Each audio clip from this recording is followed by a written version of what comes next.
atas penjelasan. Mungkin ada yang lain rekan-rekan yang silakan. Ibu-ibu mungkin apa saja tak apa saja ada soalan. Haji mumpung. Ada satu Pak. Kenapa kok warna itu identik dengan merah gitu? Nah, ini saya lihat kan misalnya sampai masjid Cengho juga ada merah. Iya, merah juga. Kalau mungkin model kan tradisi ya. Kenapa mungkin ada makna filosofi lah dari Jadi kita ya, jadi kalau orang Tionghoa itu kenapa sering menggunakan warna merah ya? Memang dari dulunya banyak sejarah, banyak cerita tentang warna merah, termasuklah angpau, ya kan? Karena merah itu dianggap sebagai simbol lambang keberuntungan, berkah.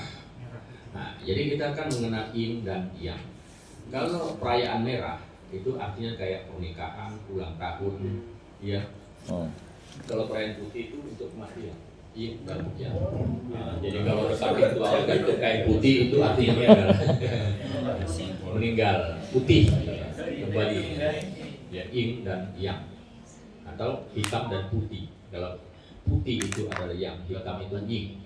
Nah, kalau dia merah dan putih, kalau orang Tionghoa orang pesta merah itu termasuk itulah yang serba menggunakan angpau. Jadi kalau ada melayat kematian itu tidak menggunakan angpau, tapi gunakan amplop putih aja. Nah, pakai lilin putih, serba putih. Simbol yin, yin itu karena sudah meninggal di alam yang tidak kelihatan dia kembali. Kalau yang itu alam kita ini.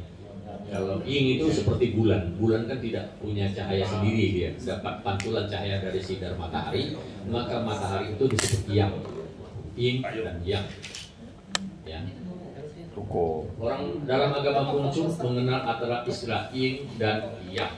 Yin itu perempuan, yang itu laki-laki, yang itu keras, yin itu lembut, yang itu panas, yin itu dingin. Tapi antara simbol yin dan yang itu harus saling mendukung dan saling melengkapi. Dia itu bersatu tapi tetap terpisah, walaupun dia terpisah tapi harus bersatu.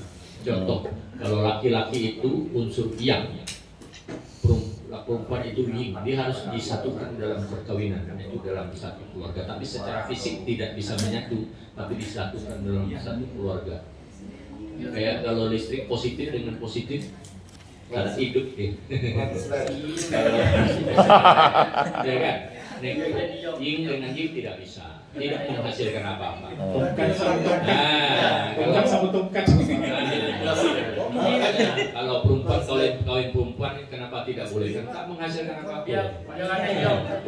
Tapi kawin dengan laki-laki ada apa-apa.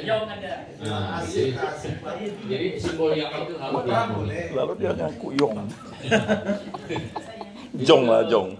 Kita contoh lagi simbol yang itu alam semesta itu banyak. Contoh, kalau air mendidih itu kami bilang yang, es itu yin. Tapi ketika air mendidih kan tidak bisa minum, harus dikasih unsur yin. Ya. Terus dingin juga nggak bisa diminum, kasih unsur yang. Jadi yin dan yang itu adalah untuk netralisasi. Kalau kita bilang itu harmonis antara kita ini harus harmonis. Ada kalau kembali lagi kadang-kadang orang Tionghoa itu sering meramal, ya. Kalau dia itu kadang cocok, kalau yang sifatnya keras kawin dengan sifatnya keras, tiap hari berantem dia. Kalau yang lembut kawinnya dengan lembut, maksudnya tidak ada ngomong dia, tak teguran dia. Senyapnya. Jadi kalau antara yang keras dengan yang lembut, yang satu ngomel atau yang satu diam, selesai dosanya.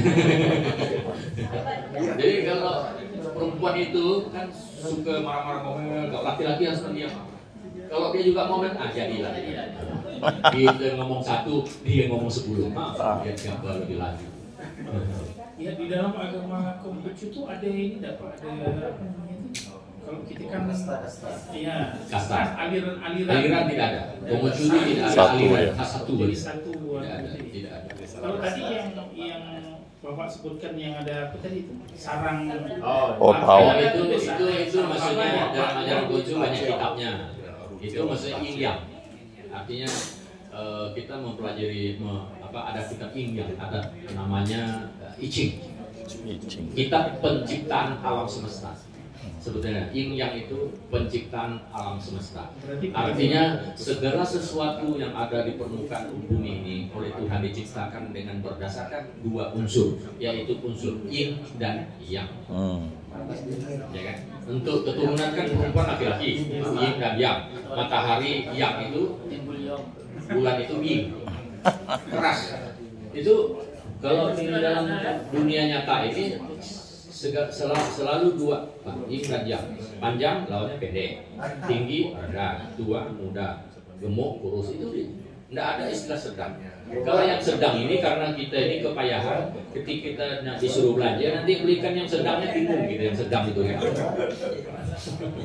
Kalau kan biasanya karena ada ukuran yang paling kecil dan yang paling besar, yang tengah-tengah itulah yang sedang. Tapi istilah itu tidak ada yang sedang. Barang itu nggak ada istilah sedang, adanya besar dan kecil saja. Tapi kita sering karena bingung mau beli di antaranya, ya beli yang sedang aja ya. Jadi makna harmonis antara yin dan yang, perempuan dan laki-laki itu harus harmonis. Ketika sifatnya keras dengan lembut itu harus harmonis dia. Maksudnya kalau terlalu keras lawan keras nggak bisa. Lembut dengan lembut nggak ngomong.